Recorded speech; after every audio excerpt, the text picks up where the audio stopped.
Sure. Chris is near. Yeah. Is he sick? Yes. From his tooth? He's sick. Yeah. I know he had a really bad inflamed tooth. So, okay. It's okay. Yeah. I hope Brittany comes and gives him a piece of paper. Yeah. Hopefully.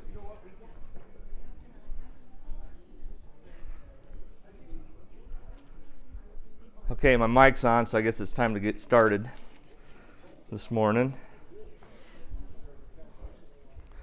How is everybody this fine day? All doing good? Except for Chris, he's not here, so we are joined by the teens. Probably should teach this direction. Hi, teens.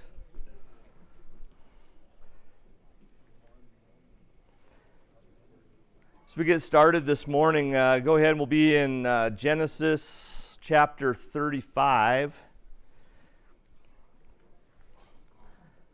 Last week we went through 33 and 34, and we had a few things there. We'll see if I'd like to get through 35 and through 36. Just 36 is kind of an interesting chapter, so we'll see if we have time to do that. But it doesn't really, I don't know if you can get a whole lesson out of it, so we shall see. And I probably will not be here next week, so I haven't designated. I think Dan's going to do it. He's not listening, but I'll make him do it for next week.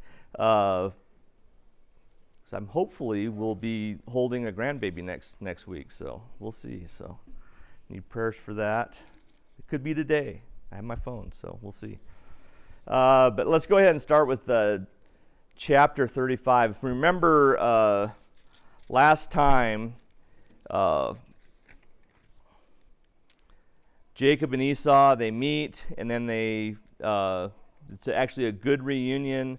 They separate, and then we have the story of Dinah, the daughter of Leah, who is raped, and you have the vengeance of a couple of the sons, Simeon and Levi, and they basically wipe out Shechem.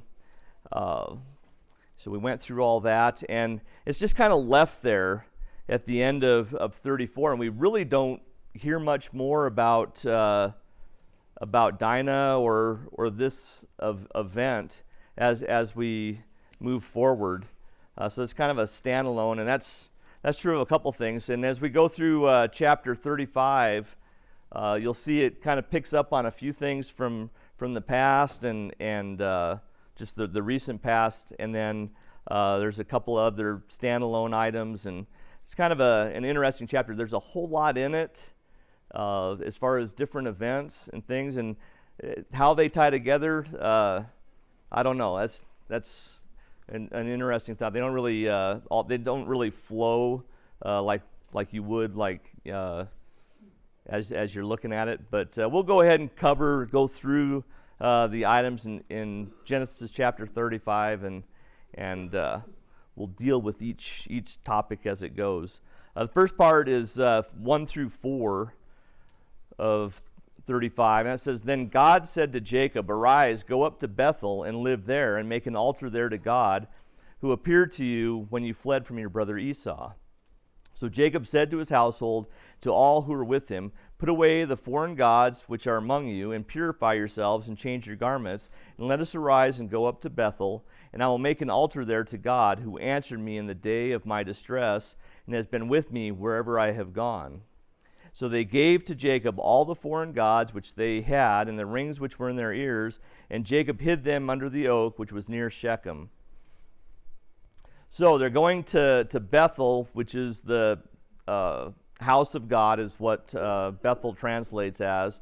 And if you remember from chapter 28, when Jacob has that vision, and you have the ladder, Jacob's ladder, and he puts that stone or has a pillar, and he calls it Bethel. So that's where he's returning to, and that's where the promise again was made to him, and he's now going there from where he is. Esau separates, he's going to Seir, and Jacob goes to Bethel with all of his people.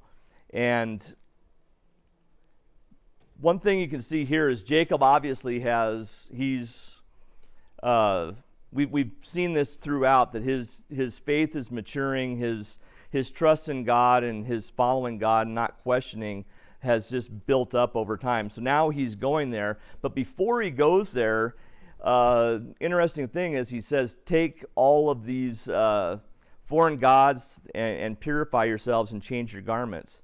So if we remember from when they left Laban, remember his wife goes and she actually takes the foreign gods, the idols and the gold and those things from Laban and has them with them, and they've taken them here to this land. But now as they're going to Bethel, where God has kind of fulfilled his promise to them, Jacob's like, clear all those things out. So I'm wondering if they were, I don't know if they had little altars or anything, or what they were doing with these foreign gods and idols. But it's obvious that Jacob knew about it, and I don't know if they were just kind of adding those things or what they were doing. But at this point, he's saying bury them, get rid of them, and when burying them means not just to make them into something else and melt them down and use it, but actually just purge them from our presence entirely by burying them. So what do you guys see as you look at that? I mean, it's interesting that he's finally purifying, getting rid of those things which really have been holding back him and all those at that time. Any comments or thoughts? Guys are a quiet bunch again.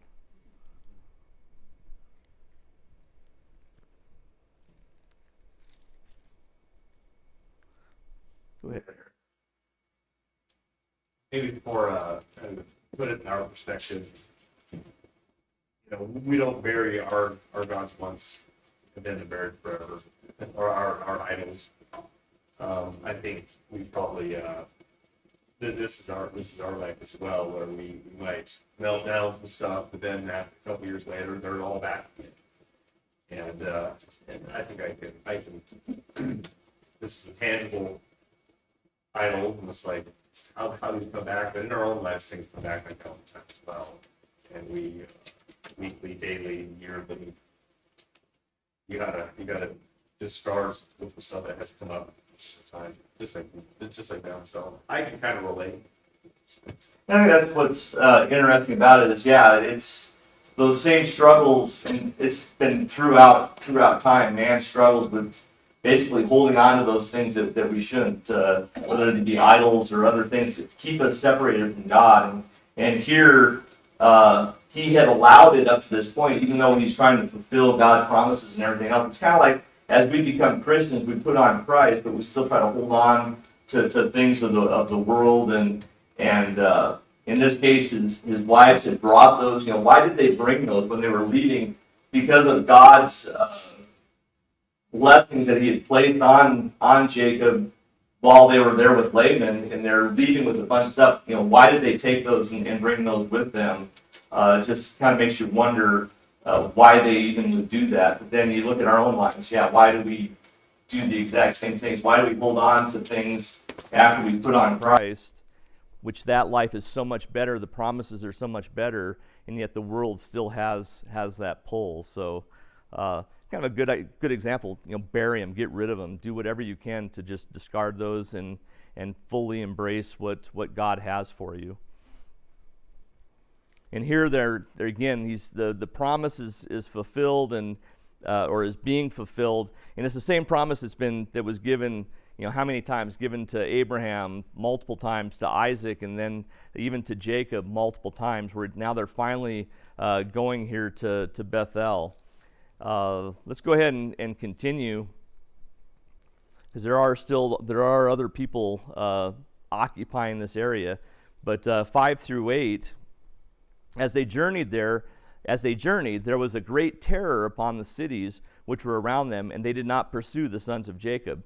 So Jacob came to Luz, that is Bethel, which is in the land of Canaan, he and all the people who were with him, and he built an altar there and called the place El Bethel, because there God had revealed himself to him when he fled from his brother.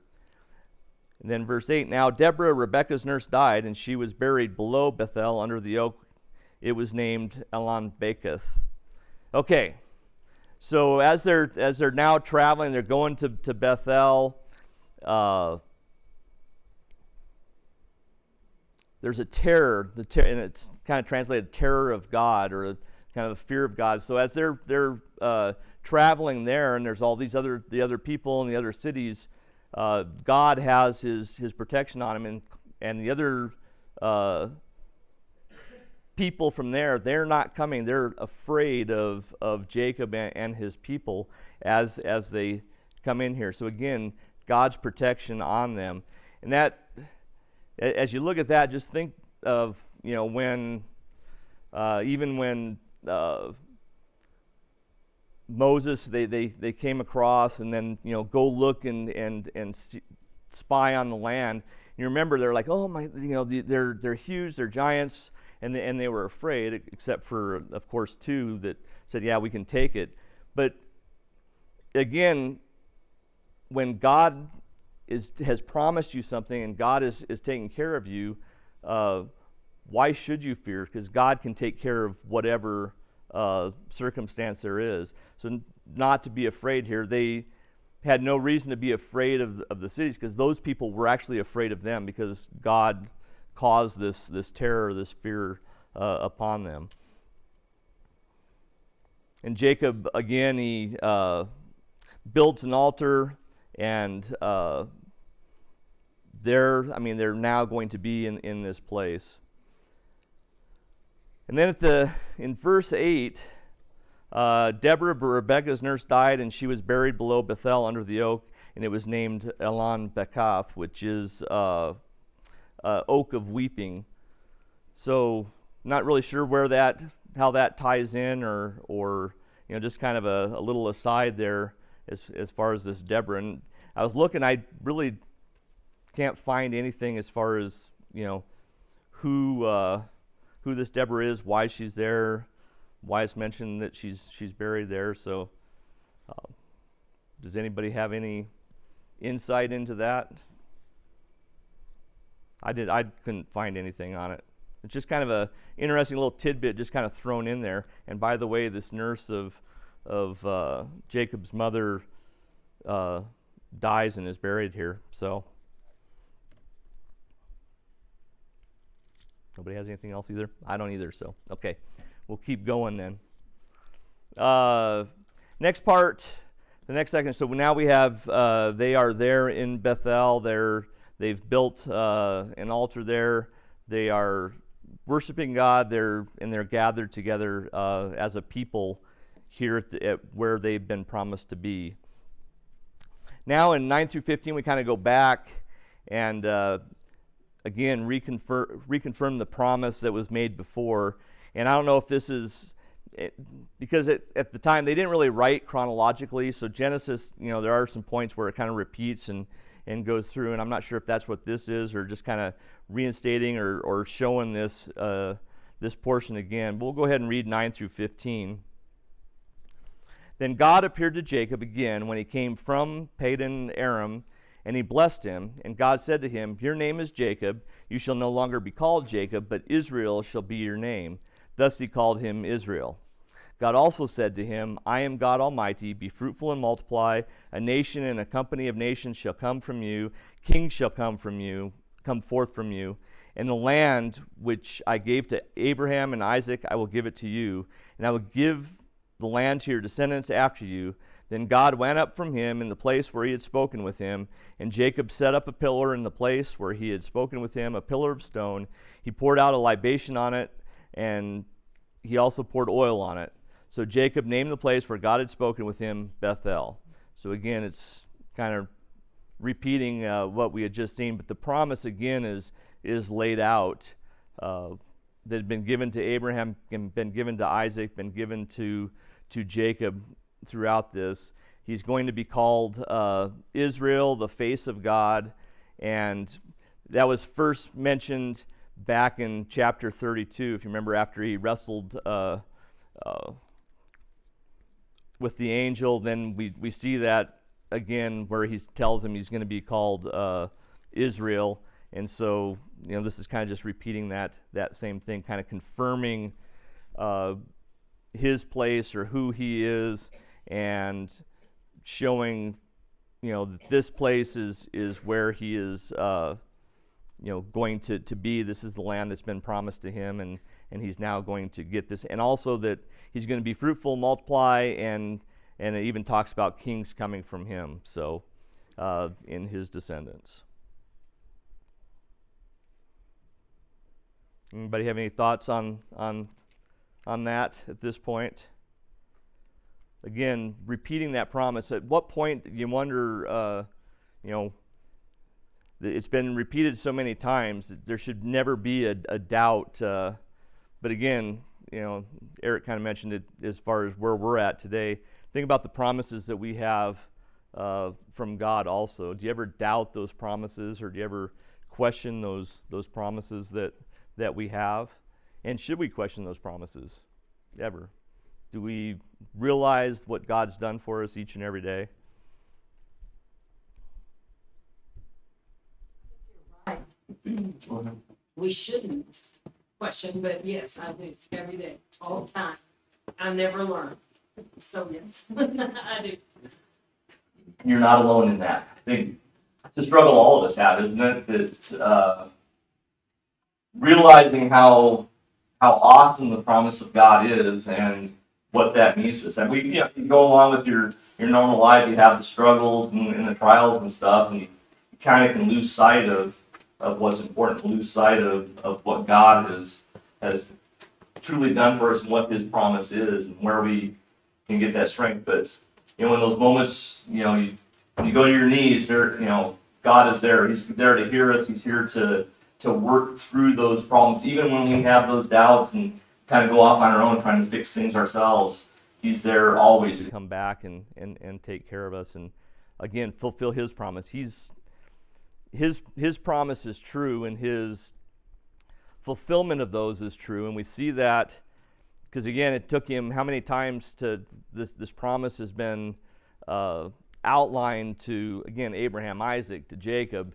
And it's like he has to repeat it and repeat it and repeat it. It's like, really, it's going to happen. And they doubt, and they, go through and do their own little thing for a while, and then, it's like, okay, we understand now, and then, they're there.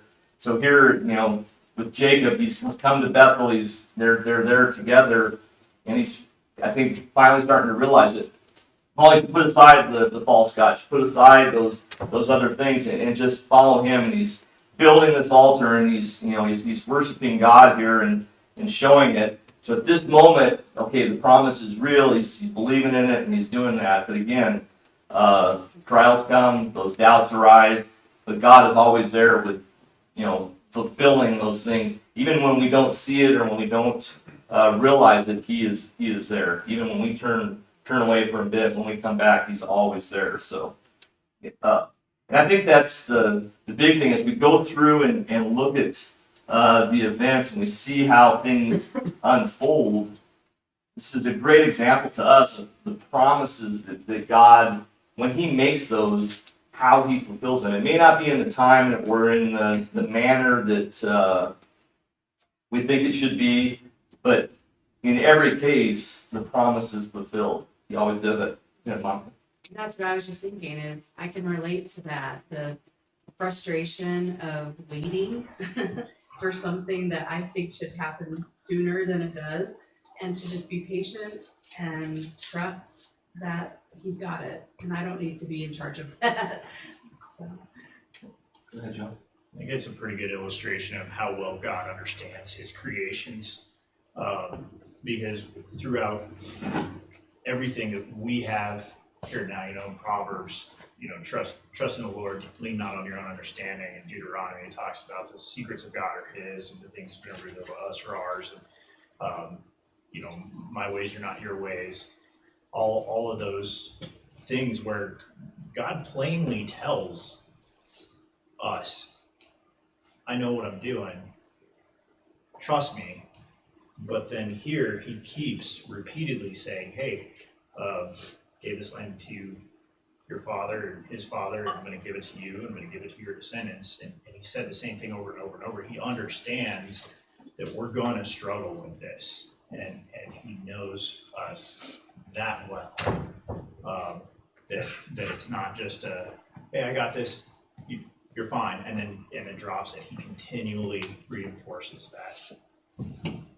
I think that's the beautiful part about the Old Testament, well, the whole Bible as it outlines it. We see God's interaction with us, but like here in Genesis, the faults and the doubts and the problems of these, really the heroes of, Abraham and Isaac and Jacob were really held in very high esteem when you get to the time of Moses, who's writing this and showing us. But their doubts and their struggles and like Monica, like you were saying, kind of trying to take control of things themselves, like what Abraham did in, having a son with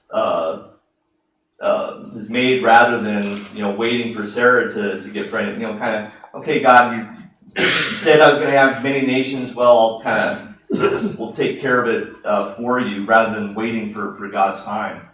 But how difficult is that, though, sometimes waiting for God's time? Do you ever struggle with that wait, knowing how long? Because it seems like it's way too long sometimes, doesn't it? Well, it's a lot easier though. I've noticed from as I've gotten a lot older, looking back, you can see God's hand. At the time, things were, it's like it was impossible for things to work out, but God's hand being there. And I think that's one thing that we need to do is, one thing is looking back and we can see God's plan being fulfilled as we read through this and study this. But sometimes it's a good thing to look back through our lives and see how God's plan has worked, or how God has worked in our lives, where we're at, how He has handled different situations.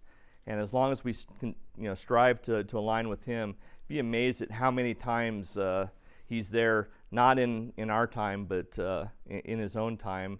But you can still see it. Go ahead, Judy. I think, I struggle with, I don't know if other people do, is even though, I know that God is going to answer yes, no, however, but in some situations, like you brought up Hagar, is that her name? Yeah. The maid, okay, make sure I'm on track here. So, maybe this is the way God is answering, because He does work within the providence of a universe here in a physical providence. So, to say, well, okay, I'm going to be the father of many nations, but my wife can't have kids, so maybe He's giving me Hagar. This is how He's answering it. So that's hard for me to know. Maybe this is how God is answering this prayer. So let me go chase this rabbit trail, and it turns out not to be. So that's me chasing, and so it's really hard for me to just sit back and do nothing, because we do have to work, do what God tells us to do. And, He won't come and sit with me and tell me like I want Him to say, this is how I'm going to do it, because I would do it that way. But that's really hard for me. It's that free will part that we have to. So if you have an answer for that, you could give that, and that would be great. Because I don't. Okay, does anybody have an answer to that? I do not have an answer to that. The only thing I would say is that's where prayer and study and looking at things and trying to figure out what God's will is. But yeah, and put aside yourself, which is almost impossible to do, because we do want to have a little more control over things, and that's why I guess it's better to look at things and look at the past where God has answered those prayers, rather than while you're caught up in the middle of it. Sometimes it is hard. We would like to control things a little better. So yeah. Anybody have an answer? Oh, Jerry does. Oh, perfect. I don't have an answer to that, but when we're talking about God's promises to Abraham, Isaac, and Jacob, it took over 500 years for that to be fulfilled. So sometimes if we're waiting for something to happen in our lifetime, it'll never be there. Because they didn't even start having multiple children until Jacob and his family. Mhm. It was 430 years after they went into Egypt before they were progressed up to about, experts say about 2 million people. So just because God promised something, it doesn't mean it's gonna happen real quick. So yeah, it's 500 years quick. It's quick to God, but yeah, to us, it's That's 2.5 times our country's lifetime. yeah, which is amazing to think. Yeah. So I don't know that doesn't answer the question, though, does it? God's time, which is way longer than what we can imagine. I guess the important part of that is to know that God does have a plan, does want what's best for all of us, and He has sent Jesus, and we have that. We know what He wants, what His desire is. Now it's just up to us to align ourselves with that in whatever way we can. All right, let's go ahead and continue on 16 through 20. Then they journeyed from Bethel, and when there was still some distance to go to Ephrath, Rachel began to give birth, and she suffered severe labor. It came about when she was in severe labor that the midwife said to her, "Do not fear, for now you have another son." And it came about, as her soul was departing, for she died, that she named him Ben-Oni, but his father called him Benjamin. So Rachel died and was buried on the way to Ephrath, that is Bethlehem. And Jacob set up a pillar over her grave, that is the pillar of Rachel's grave to this day. So here, again, just a little part, and like I say, chapter 35 is kind of like this, just something that's kind of thrown in here. They're traveling to Ephrath, which is Bethlehem. We don't really know when this exactly occurred or why they're traveling there or going on, but Rachel, and this is the only child she had in the promised land. The rest of them were in back, in Laban's country. So here we have they're traveling. Rachel has a distressed labor and delivery, and actually dies giving birth. She says that the baby should be called Ben-Oni, which is son of my sorrow. Jacob calls him Benjamin, son of my right hand. And then he sets up the pillar in the grave, which is, I guess, still, I don't know if it's still there today, but it was there at the time when this was written. And so Rachel has passed. Any thoughts on that as we see just here, all we had, now it's the second death. There's actually 3 deaths in this chapter that are recorded. Go ahead. Oh, from what, the wives? The only one that I know of. I don't know. Does anybody else know of, were any of them named something different from what the wives had named them? They kind of on a track for like, son of my sorrow. Yeah, it was all meaning something, but he's like, not sorrow, it's my right hand. So yeah. It's like kind of nice time to change names now. Yeah, you don't want to just be the son of sorrow. Yeah, gosh. That's a rough one. Okay. So Rebecca has passed. We had Deborah earlier. We'll get another little part here, and then we'll hit the last one. 21 through 22. Israel journeyed on and pitched his tent beyond the Tower of Eder. And it came about while Israel was dwelling in that land that Reuben went and lay with Bilhah, his father's concubine, and Israel heard of it. Okay, so another totally, little part in here, and this is the only place that, well, there's one other spot where it mentions this, but so they're here at the Tower of Eder, which is that means it's just a high point, or it could be an actual tower, or probably just a high point where they could look over the flock, and that's what this spot was named.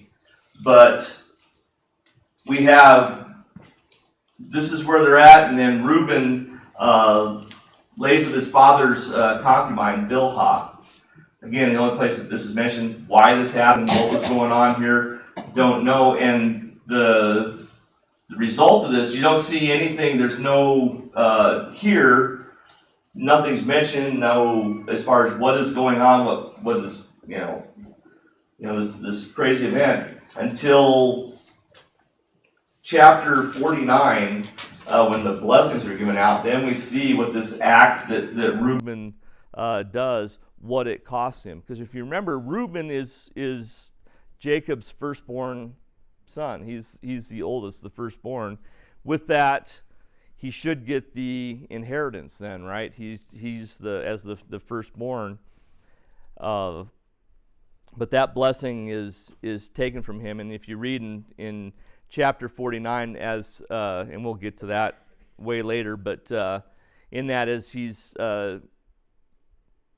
blessing each of his sons, or talking to each of his sons, Reuben, this act is mentioned, and the reason why he is not going to receive that blessing. Again, just, I don't know, interesting how all these things are just put into chapter 35 here. Then we hit where it just mentions the 12 sons. There were 12 sons of Jacob. The sons of Leah, Reuben, Jacob's firstborn, then Simeon, Levi, and Judah, Issachar, and Zebulun. Sons of Rachel, Joseph and Benjamin. Sons of Bilhah, Rachel's maid, Dan and Naphtali. And the sons of Zilpah, Leah's maid, Gad and Asher. These are the sons of Jacob who were born to him in Paddan Aram, except for Benjamin, who was born here in Bethel. They're on the way to Bethlehem, I guess. And Jacob came to his father Isaac at Mamre of Kiriath Arba, that is Hebron, where Abraham and Isaac had sojourned. So here, okay, we list the sons, and now Jacob is going to visit his father Isaac. 28 and 29. Now the days of Isaac were 180 years. Isaac breathed his last and died, and was gathered to his people, an old man of ripe age, and his sons Esau and Jacob buried him. So, again, kind of the last part that's plugged into this, we have our third death here, that being Isaac. Isaac, in his old age at 180, dies, and Esau and Jacob are there and are able to bury him. And that is all that there is on that also. Just, again, little pieces that are thrown in. Anybody have a comment on Isaac? I don't know how much interaction Jacob and Esau had with Isaac up, when Jacob came back. So they had traveled there, and or Jacob had to bury him at the old age. But again, doesn't talk about interaction that they had or anything else, but they were there when he died.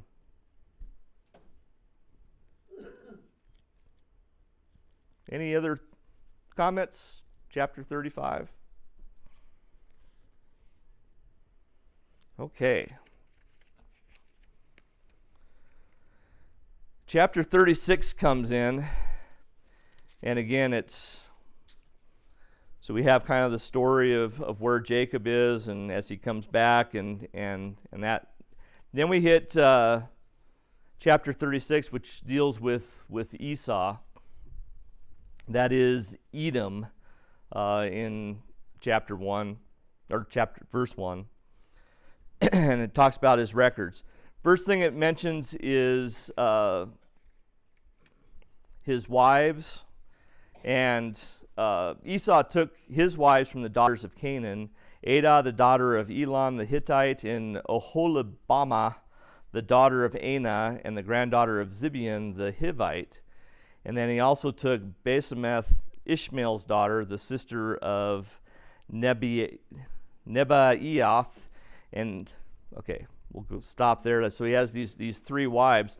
The first two come from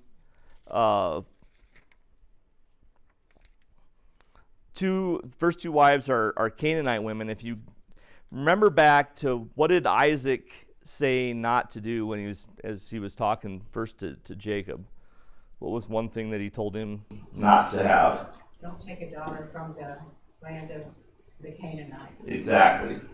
So that's why he went to Paddan Aram, Laban, and to Laban and married his daughters. But yeah, they were not take wives from the land of Canaan.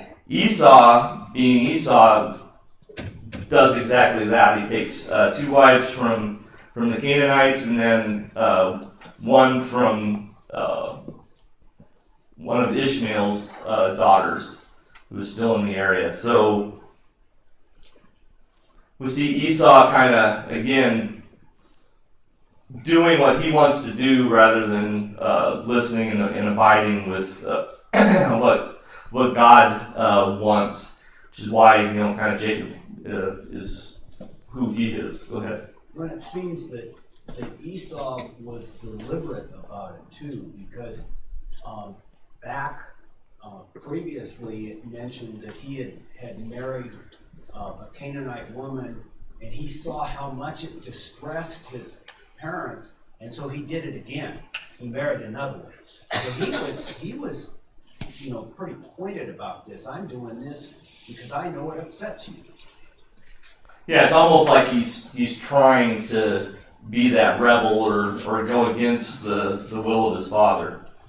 And that's kind of where he is, throughout. Very impetuous and, kind of looking out for himself in a lot of ways. And, whatever he wants, he's kind of taking that. And here, he goes directly against what Isaac's desire was, does it a couple times, and then has the third wife, one of Ishmael's daughters.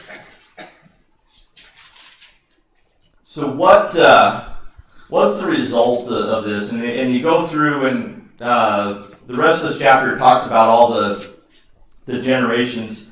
And another interesting thing, you had of the children, you had the first child is Eliphaz, and then Ruel.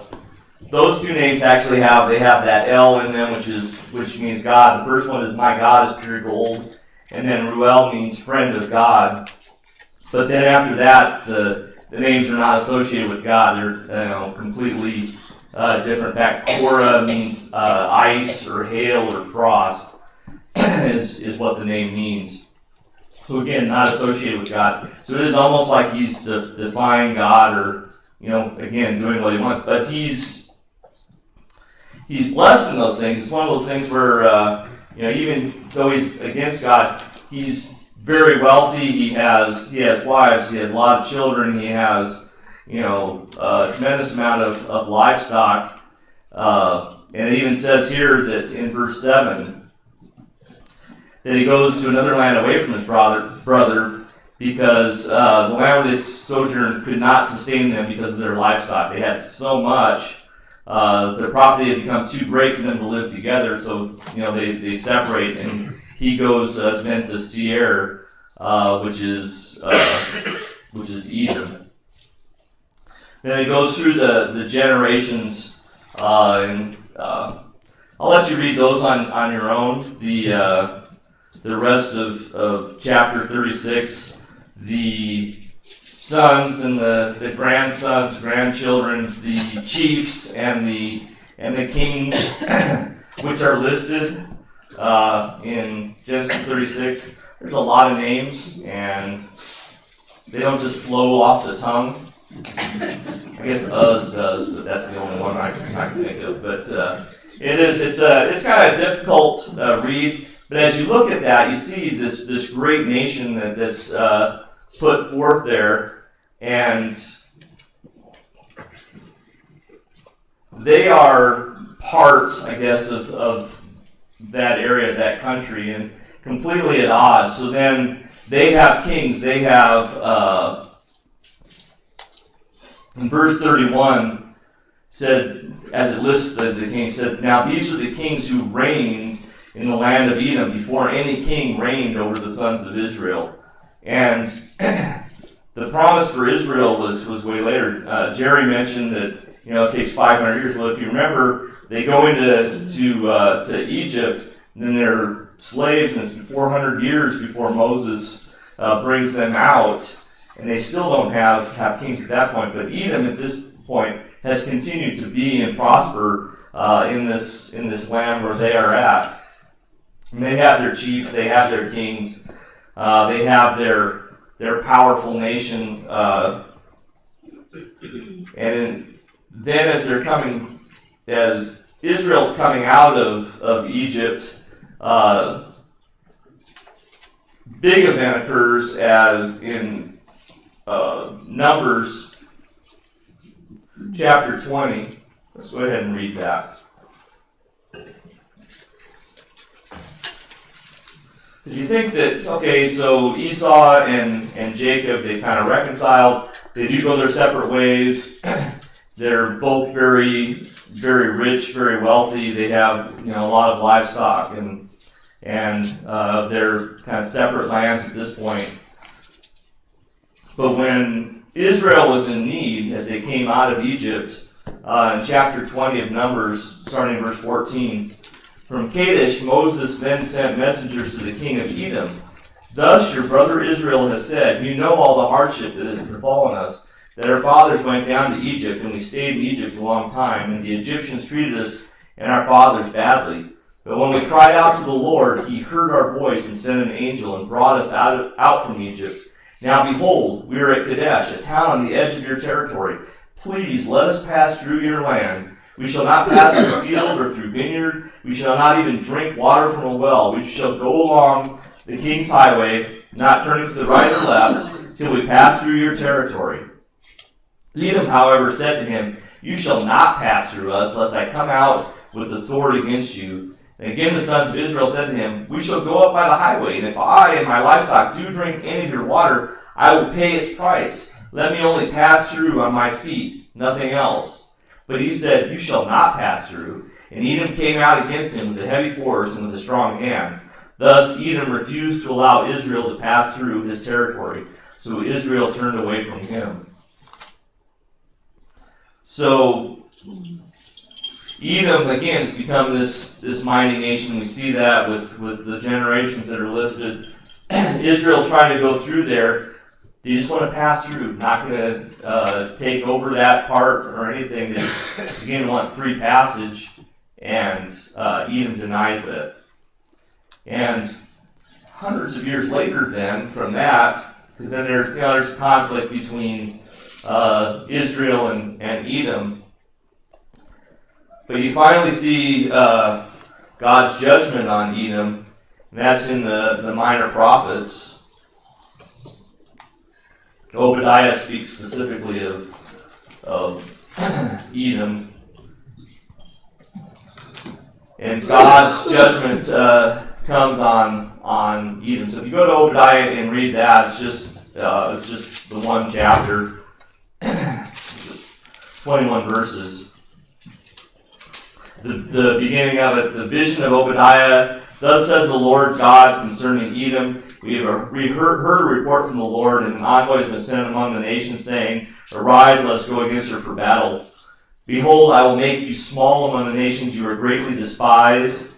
The arrogance of your heart has deceived you, you who live in the clefts of the rock, and in the loftiness of your dwelling place, who says in your heart, who will bring me down to earth?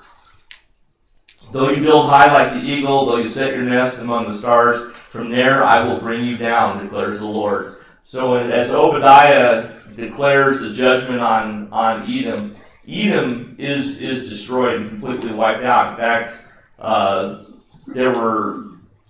they finally found where Edom was, but before that, archaeologists had even said, there never was this Edom. It didn't exist, but then they actually did find records of that finally, and again, completely wiped out. And that's the end of Esau and Edom, his descendants, and that nation is eventually destroyed in God's time.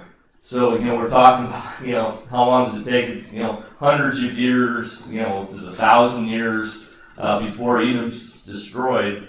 But the arrogance and what began with Esau, just kind of his attitude against God, and that kind of went on and on and on. Then when they denied Israel passage, that kind of built on it till finally it was enough, and Edom is wiped out. That's 36 and plus. Does anybody have any other comments at this time? All right. Let's go ahead and have a prayer, and then we'll be dismissed for worship. Father, just thank you, Lord, so much for the blessings we have in Christ, and for the opportunity we have to study your word, Lord. And pray as we go now into worship that all that we do will be pleasing in your eyes. And Father, we just thank you so much for the many blessings that we have. Pray, Lord, that you'll be with those that are sick, that those who have need of you, and continue just to bless us and watch over us. Keep us in your care. And Father, we know all things are in your time, but Father, we pray that we just align our lives with you, and Father, just realize what you do each and every day for us. It's in Christ's name.